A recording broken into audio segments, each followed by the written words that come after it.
Hey guys, welcome back to my channel, and this is my DIY violet puff cat.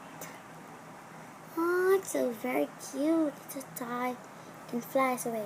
Oh my gosh. And it's here, back of me. It's very soft and squishy.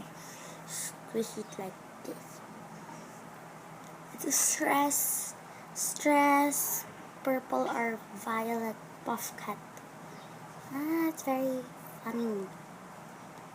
But after watching this video, guys, please don't forget to subscribe and click the like under me. Please comment, share this video to everyone. Bye! Just always need some cat first, and I mean it's not a cat first, but you need to buy it and put some like this. Now it can stick so well. And put some a little bottom, give little black circles.